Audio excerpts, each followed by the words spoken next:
IndiGo പ്രതിസന്ധി ഇന്നും തീർന്നില്ല. ആയിരക്കണക്കിന് വിമാന സർവീസുകൾ ഇന്നും തടസ്സപ്പെട്ടു. യാത്രക്കാർ പെരുവഴിയിലാണ്. എന്ന് നേരെയാകുമെന്ന് ഒരു ഉറപ്പുമില്ല. ഇൻഡിഗോ പ്രതിസന്ധി ചൂഷണം ചെയ്യുകയാണ് എയർ ഇന്ത്യ അടക്കമുള്ള മറ്റ് വിമാന കമ്പനികൾ. ഇന്നലെ തിരുവനന്തപുരത്ത് നിന്ന് ഡൽഹിക്കുള്ള ടിക്കറ്റ് നിരക്ക് 1,00,000 തൊട്ടു.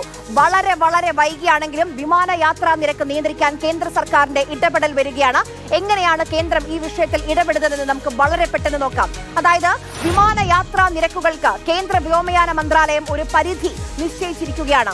എക്കണോമിക് ക്ലാസ് നിരക്കിനാണ് കേന്ദ്ര സർക്കാർ ഈ പരിധി നിശ്ചയിച്ചത്. എങ്ങനെയാണ് ആ പരിധി? അതായത് 500 കിലോമീറ്റർ വരെയുള്ള യാത്രകൾക്ക് പരമാവധി നിങ്ങൾക്ക് ഇനി 7,500 രൂപ മാത്രമേ ഈടാക്കാൻ കഴിയുകയുള്ളൂ എന്നാണ് കേന്ദ്ര സർക്കാർ ഇപ്പോൾ നിർദ്ദേശിച്ചിരിക്കുന്നത് വിമാന കമ്പനികൾക്ക്. ഇനി 500 കഴിഞ്ഞ് 500 മുതൽ 1000 കിലോമീറ്റർ വരെയുള്ള യാത്രകൾക്കാണെങ്കിൽ പരമാവധി മാക്സിമം 12,000 രൂപ മാത്രമേ ടിക്കറ്റ് നിരക്കായി ഈടാക്കാൻ കഴിയുകയുള്ളൂ. 1000 കിലോമീറ്റർ മുതൽ 1,500 കിലോമീറ്റർ വരെയാണെങ്കിൽ യാത്രാ നിരക്ക് വിമാന കമ്പനിക്ക് 15,000 രൂപ വരെ ഈടാക്കാൻ കഴിയും. 1,500 കിലോമീറ്ററിന് മുകളിലാണെങ്കിൽ 18,000 രൂപ മാത്രമേ ഈടാക്കൂ. ഇതാണ് പുതിയ നിർദ്ദേശം.